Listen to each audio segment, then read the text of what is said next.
What is going on, everybody? It is Jackson, Chase, and Andrew from Dinger Dudes. Sorry we haven't been on for a month. I'm personally back at school. The twins are doing their things out in the real world. But today we have a very special guest, former West Georgia baseball alum, Mr. Carson Crossley. Carson, thank you so much for taking time to join. How's your day been, and how's retirement been from college baseball? Oh, well, thanks for having me. Retirement's been good. I'm in the real world now, so I'm working 40 plus hours a week. Man, Uh, but it's been good. I moved back down to Orlando, which is where I'm from, Windermere, Florida, Mhm. um, like 10 minutes away from Disney. So it's been good to be back with friends and family. Miss Georgia a lot. We talked with some of the guys about rallying the troops up and coming for, I think, the homecoming game at the end of October for football. absolutely. Um, yeah, so we'll have a little reunion, and then obviously we'll find a weekend for baseball to get up there. So, but it's been good. It's nice not having to always worry about staying in shape for throwing and all that. Yeah. So I can do a little bit more, traveling and doing all sorts of stuff that I really haven't been able to do because of the commitment with baseball. Well, we definitely miss you at West Georgia, that's for sure. Yeah. Yeah, I miss being there, man. There's a lot of great people there. I met tons of, amazing connections and a brotherhood that I'll still have for the rest of my life. So I definitely miss it. I eventually would like to get back in the Georgia area, kind of North Georgia area, but right now still just establishing my career and myself. So, but for the time being, I can't complain. All right, Yeah, congratulations, man. Yeah, it's Thank just you. awesome to me.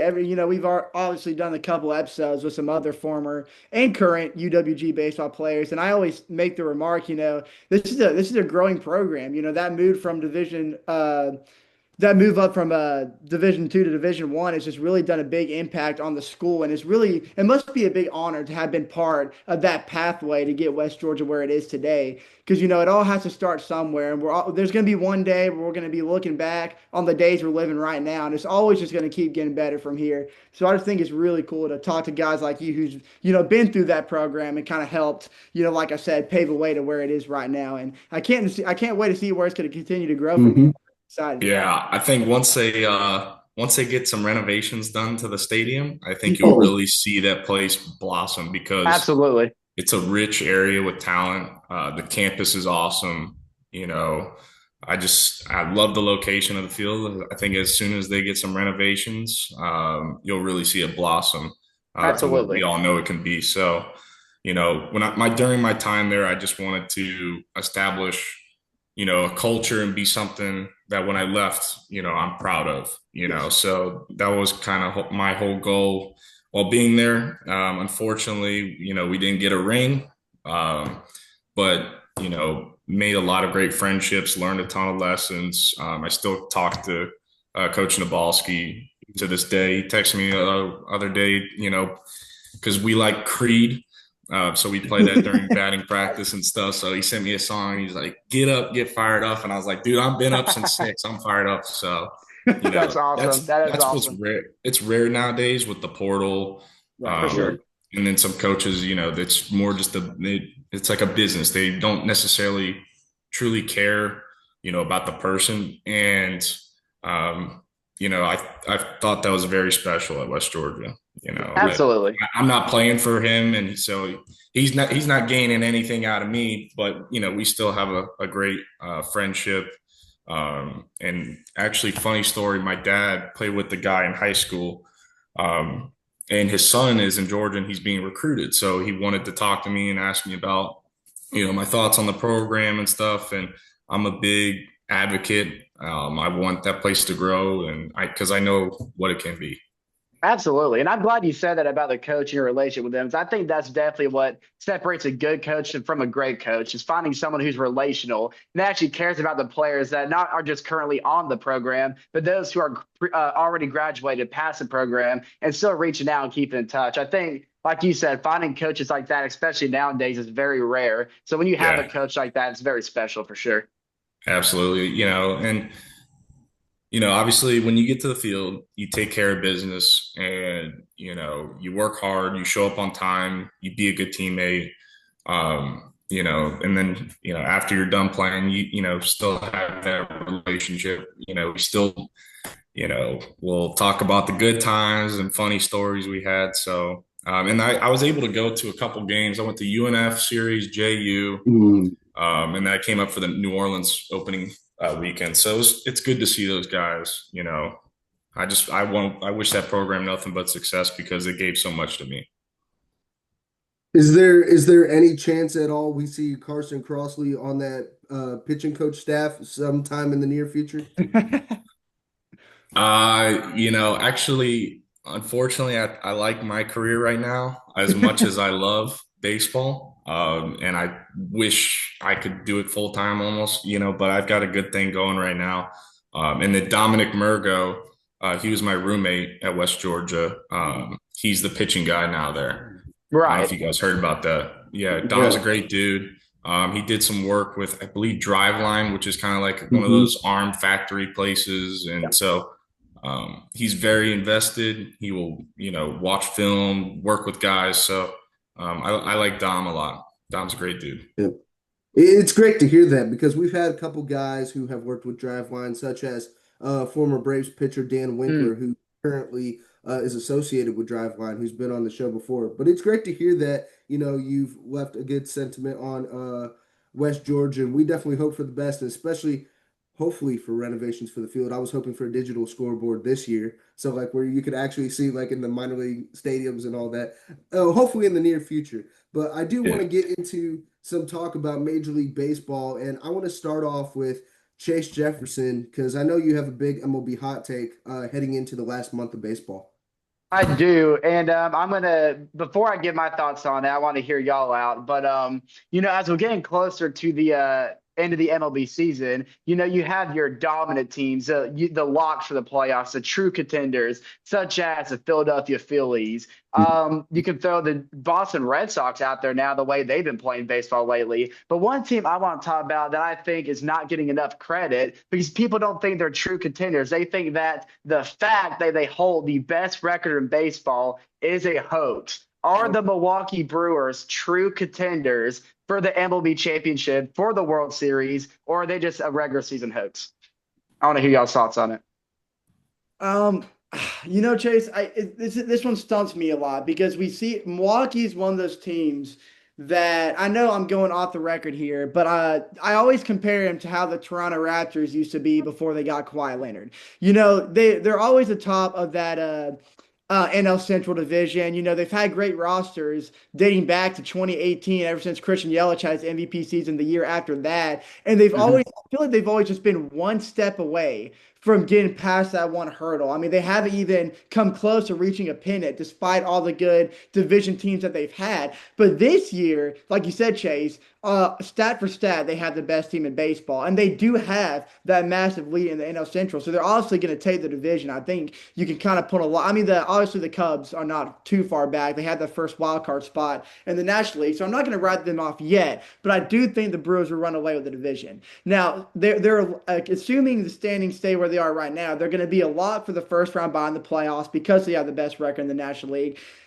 To me, if you're going to nod your head to any section of that team, you've got to give it to the pitching staff because they have been nothing short of dominant. And the offense, which is not star-studded by any mean, has been very effective. I mean, I think you look at the acquisition of Jordan Montgomery at the deadline, I think was a great move to even deepen that rotation that was already taking big strides from last season.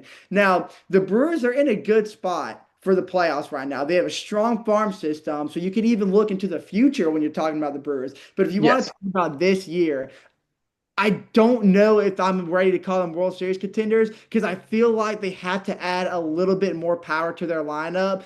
And I think their pitching staff is almost close to complete, but I feel like if I'm looking at a playoff run, I have my doubts. I think the pitching is going to do great, but I don't know if I trust that lineup to go the whole stretch of 9 innings when they're up against other National League juggernauts like the San Diego Padres, for example, who have a much deeper offensive line than the Brewers when it comes to star power. And I just think eventually It's the consistency is not going to be there for them, and it's going to catch up to them very quick. I don't have them winning the NL this year, but I do have them in the conference finals or the league finals. So put them in the NLCS, but I don't think they get to the World Series. Man, I hate saying good things about the Brewers because I am a St. Louis Cardinals fan. This is the most complete Milwaukee Brewers team I've seen since the 2011 days with Ryan Braun and Corey Hart and guys like that. As you said, Andrew, this Brewers pitching rotation is insane. You have Freddie Peralta, who's putting up a really high candidacy for NL Cy Young this season. Jacob Mizorowski, phenomenal rookie pitcher. And since coming back from his injury, who hasn't played since 2023, Brandon Woodruff has put up Mhm. phenomenal Yeah. starts. And I really like the rookies in Isaac Collins. Isaac Collins is putting up good numbers for a potential NL Rookie of the Year finalist spot. I mean, you have Didn't he Christian get Yelich, hurt? Didn't he get hurt? Isaac Collins. I didn't mean to cut Isaac you off. I thought he got hurt. No, Isaac Collins is on 7-day IL right now. Okay, okay. 7-day I, IL. So I wasn't I mean, sure. still when he comes back, he's not out for the year. But Right. Christian Yelich, I mean, he's returning to that form we saw back in 2018. Not as good as numbers, but still really productive. And this Brewers team, it comes down. They're phenomenal in the regular season. It comes down to a playoff push. It's not about how you start; it's about how you finish. And this Brewers team has never been able to be calm and collective in the playoffs. So I think an NLCS spot would be the ceiling for them. I'm not too sure about a World Series spot. Yeah. All right. You guys nailed it right there. I really haven't seen much Freddie Peralta until this year because I saw the Mhm. numbers he was putting up. I was like, dude, and I've seen some of his stuff on Twitter, and I'm like, dude, I gotta watch him. So I sat there and watched. His curveball is nasty, and his Absolutely. fastball pitches up high in the zone, so he got high spin rate. Which helps with the curveball because he gets started high and drops. But you know. I like what the Padres did a ton at the deadline. I think if they can beat their bigger brother, the Dodgers, for Yeah. once, I think they're a pretty good contender to win it all.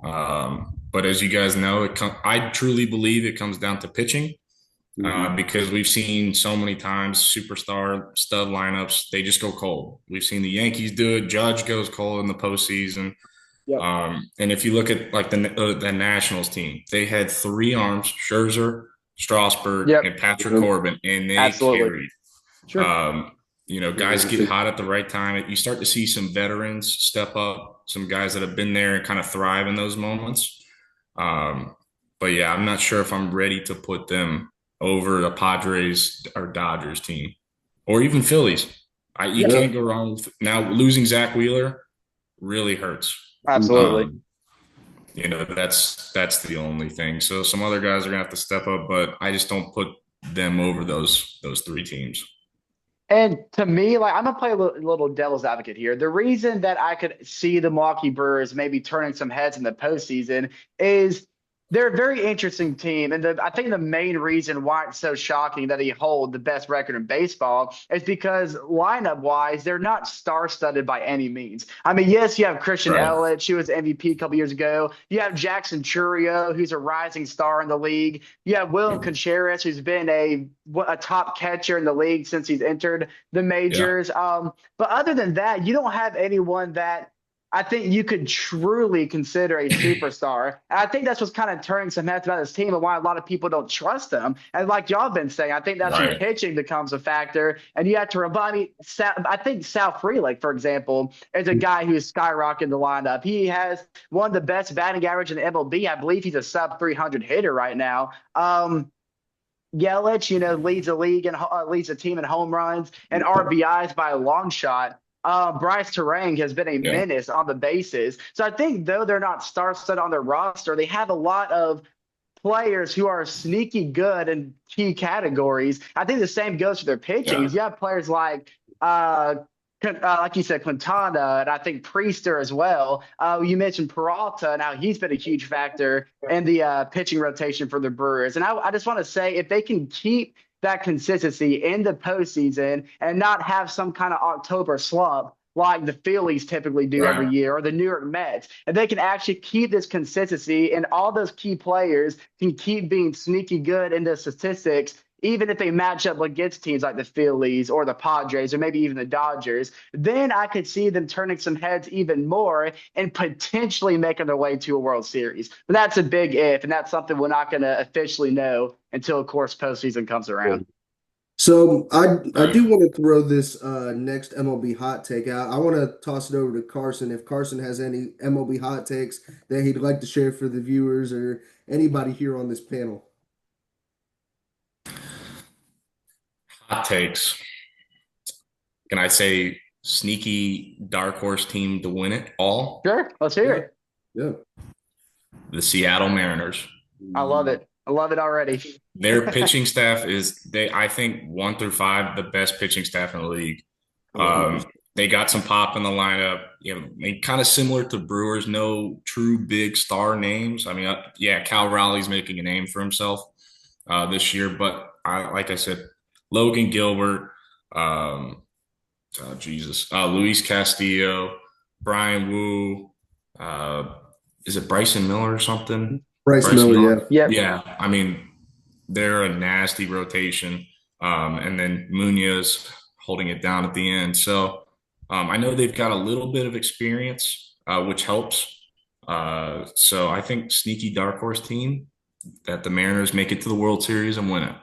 Listen, I love it. I'm gonna go in and jump in real quick. I love that pick for one guy and one guy only, and that's Big Dumper, aka Cal Riley. Now I like him for two reasons. I like him because of his big dumper, but I also like him because he's a product of my Florida State Seminoles. So I have a little bias towards him, and I'm really pushing for him to have big success in Seattle, which he obviously has. Now the Mariners, to me, another reason why I really like their chances of making a deep postseason run, aside from all the players you just named, is they were one of the most aggressive buyers at the trade deadline. And it kind of shows that they are committed to ending their long playoff drought like they did the year before, but making even push further and having an opportunity to contend for the American League pennant. Now, obviously, like the acquisitions of Josh Naylor and Suarez definitely gave them a much needed jolt in their offense. Not because, although Kyle Riley was putting up big numbers, I think because of those guys, they can go top heavy and kind of bring a little more consistency to the bottom of that lineup,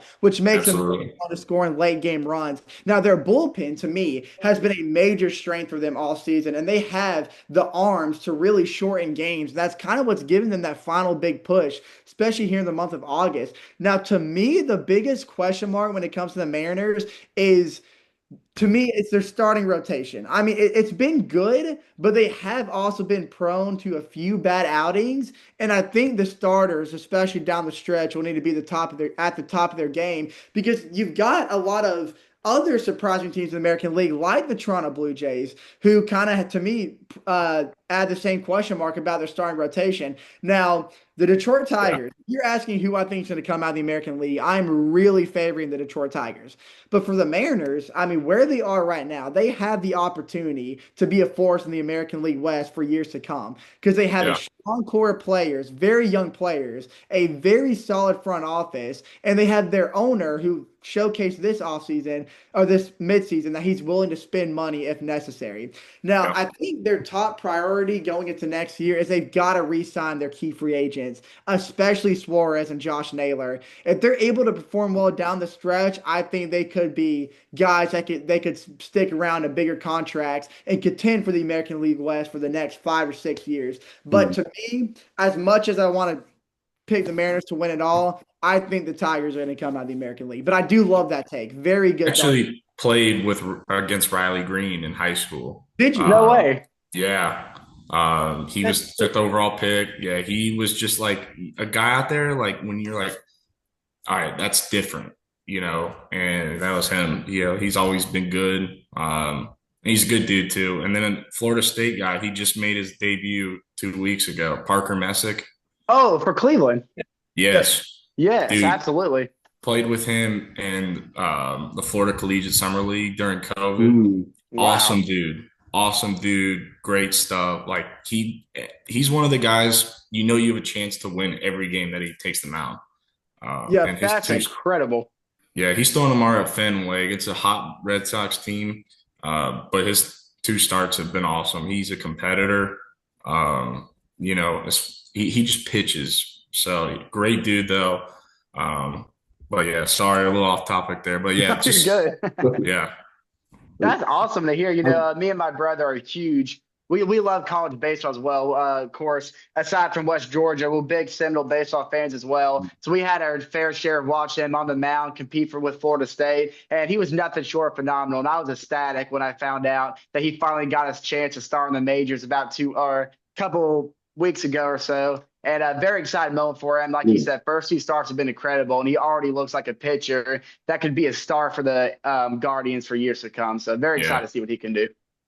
I'd love to actually piggyback off of Carson's hot take with the Seattle Mariners. Let's hear it. We had an episode a couple weeks ago where we talked about teams that need to make a lot of pushes at the deadline. This was before the deadline, and we were talking about some missing pieces about the Seattle Mariners potentially pushing for the playoff spot, and we were talking about the big holes at third base and first base, and when they had the acquisition of Eugenio Suarez and Josh Naylor, who already had the chemistry in Arizona. I mean, they brought it over to Seattle. You see what Josh Naylor's doing. Yep. Has definitely helped my fantasy baseball team. By the way, we're big fantasy baseball guys here Yeah. at Dinger Dudes. And this pitching rotation, one guy you also forgot to mention was George Kirby. George Kirby is Yeah. Yes. so you have Gilbert, Castillo, Kirby, Bryce Miller, Brian Wu. I mean, if he can turn it around, Emerson Hancock as a 5'6" guy. But you have Cal Rowley, you got Naylor, you got Suarez, you got Rosarena, Canzoni, and Rodriguez in that lineup. Honestly, I Yeah. can see them pushing for a World Series spot. Do I think it's enough to win it all? It'll be tough. It's a borderline. It's on the edge. But Andrew, we got one more hot take from you. I think you had a hot take before we get into our snake draft. Okay. I don't really. Okay, this is gonna be kind of. I don't know if it's really a hot take. I kind of already announced it, but I'll just go and let your guys discuss this because I guess it does kind of go along with the Mariners take. But I think the Detroit Tigers are not only going to come out of the American League this year. I had the Detroit Tigers as my 2025 World Series champions here in October. I have my reasons, but I want to hear from you guys first as to whether you agree or disagree. But I think the Tigers are going to take it all this year. I Got think. Sorry, go ahead. Oh, I was gonna say, could we let Carson take this one? Oh, absolutely, Yeah. absolutely. Let's go. I like the Tigers are another team. I really think the AL is up for grabs. Mhm.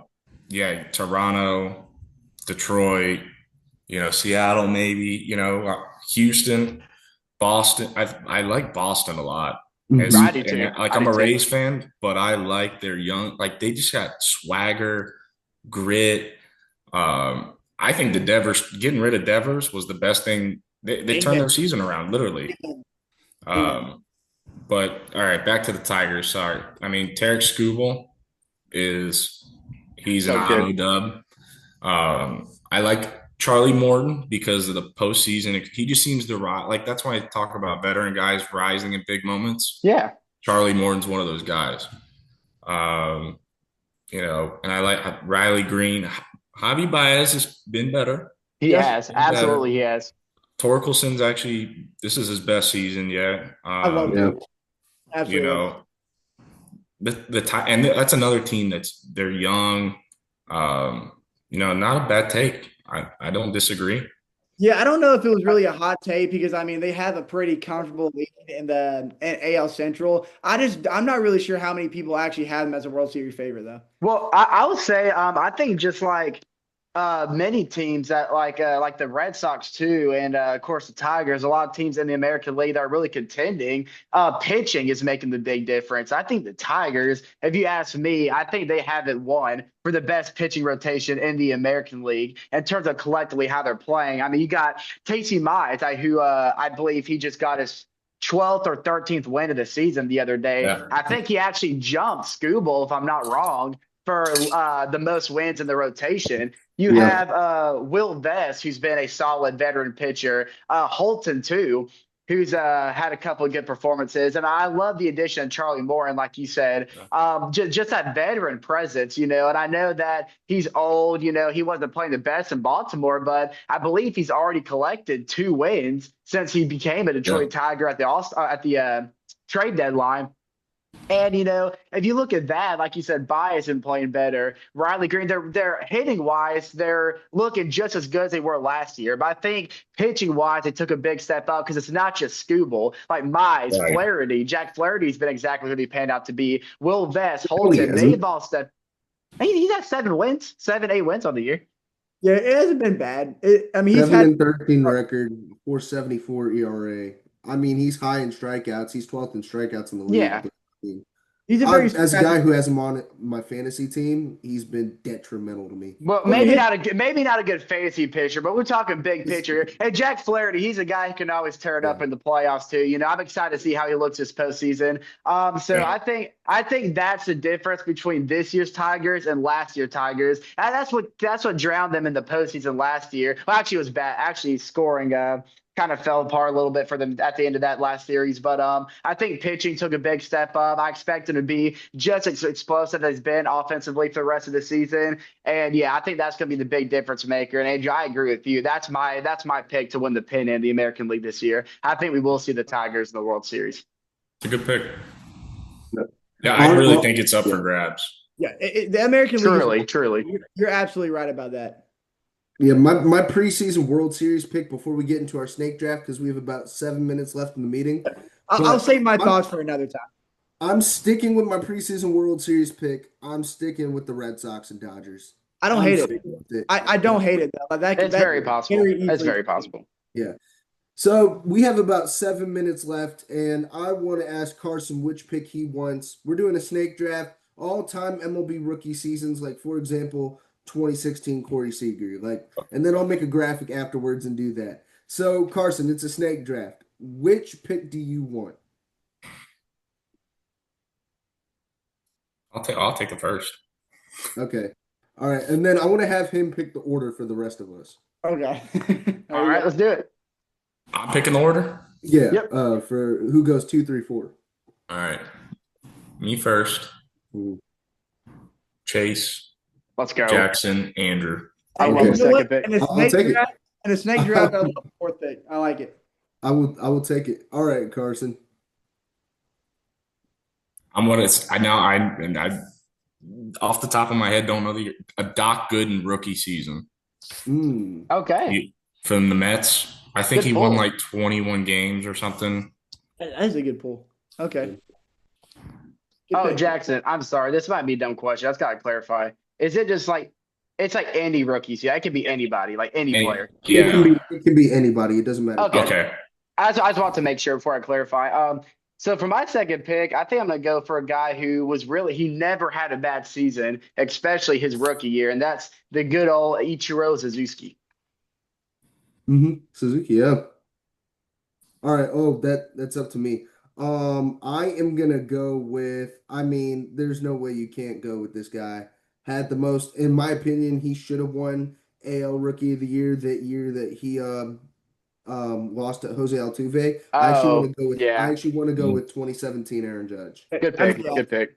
How do you not pick a guy that hit what? How many homers did he have? It was a ridiculous amount. 52. 52. That's crazy. Yeah, great pick. Okay, well, I'm gonna go someone also in the American League back in 2012, multi-time MVP. It all started with a 326 average rookie season. Give me the Trout man himself, Mike Trout. Yeah. Another one, I'm actually going to turn the clock back a little bit for this pick. I'm actually going to go Cal Ripken Jr. for the Baltimore Orioles back in 82, who had a 30 home run season with 93 RBIs, and he had kind of a shortened season because he missed about a month and a half his rookie year, and he still managed to hit almost 30 and 100 when it comes to homers and RBIs. Very good. So give me Cal Ripken. All right, Jackson. All right. With my second pick, by the way, we're going to do 4 players total just due to time constraints. I cannot not go with a Cardinals guy. And so I already know. 2001 Albert Pujols. I'm excited to Yeah. see him first bout Hall of Famer within the next couple years. So give me All right. 2001 Albert Pujols. I'm going to go with the man who is changing baseball day by day, Shohei Ohtani. He's the best all around talented, most talented player ever. Absolutely. 100%. So All right, Carson, back to you. back to Yeah, me. back to So back. do I get two this one? Right? Yes. Okay. Rookie year, Jason Hayward. Rookie Jason Hayward, dude. That was a time to be. I mean, I was too young to truly remember, but I would never forget his first home run as an Atlanta Brave. Yeah, and then Paul Skeens. Oh yeah, absolutely. I mean, yeah. So I mean, yeah, not really creative there, but Hey, I mean, it's true. That was actually going to be my next pick. Oh, sorry. It's all good. It's all good. All right, Chase. I really hate to pick this guy because it pains me as a Braves fan, but you can't deny how good of a rookie season Pete Alonso had in New York. Gotta go. Yeah. Gotta go the polar bear. Man, that actually was going to be my next pick. Unfortunately, that is not. Okay. Actually, I want to turn back the clock for this. I understand all the PED allegations with this guy. Dang it, I But was I'm gonna going to take go this with 1987 Mark McGwire. Yeah, Ooh, I you was are gonna going go way with back. I like it. It's Yeah. tough. That's a really good pick. good. Yeah. I'm gonna go with a guy that pains me as well because I don't know. He was just jumped by Pete Alonso for the franchise leader in total home runs. But I'm gonna go Darryl Strawberry for the New York Mets back in '83. He had probably one of the most electrifying rookie seasons. Because he was God, he has one of the That best. Mets team. Yeah. He really does just have one of the smoothest swings in baseball. And even as a Braves fan, I'm just mesmerized when I see a clip of one of his home runs. But for my next pick, I'm gonna go 2023 Corbin Carroll. One of Dang my it, man. That was my next pick. right now. Shoot. Corbin Carroll. Good pick. Yeah. That's a good pick. For my final pick, I am going to go with. Yeah, this is actually tough. Yeah, I'm gonna go with 2007 Ryan Braun. Oh, good pick. Good pick. 2007 Ryan Braun. Great Speaking pick. of not liking Brewers players. That's a good pick. I'm gonna go with for my final pick, a guy who's actually no, I was gonna say a guy who hasn't really been the same since. He's actually having a really good year in Seattle, but can't forget his rookie season, Julio Rodriguez. Mm-hmm. Yeah, Mm-hmm. that's when you got a bag. Absolutely. All right, Carson, to close it out. Final pick. Florida guy out of Stetson University, Cy Young winner, Jacob DeGrom rookie year. Jacob DeGrom. Phenomenal. Good Phenomenal. pick. Now, unfortunately, that is all the time we had today. I'd like to thank Carson Crossley for taking time out of his day to do this episode. This should be up around 7 p.m. just to get time for people to tune in. But Carson, thank you so much for taking time to join, and we hope to have you on another episode. Thank you guys. I had a great time. Yeah, man, it was a blast. Absolutely. Honored to have you on, man. Anytime. Thank you guys. Hope to see you guys at the homecoming game. I hope so too. I'll be there. Okay. Awesome, man. Yeah, we'll link up. Yes, sir. Appreciate you guys. Thank you so much.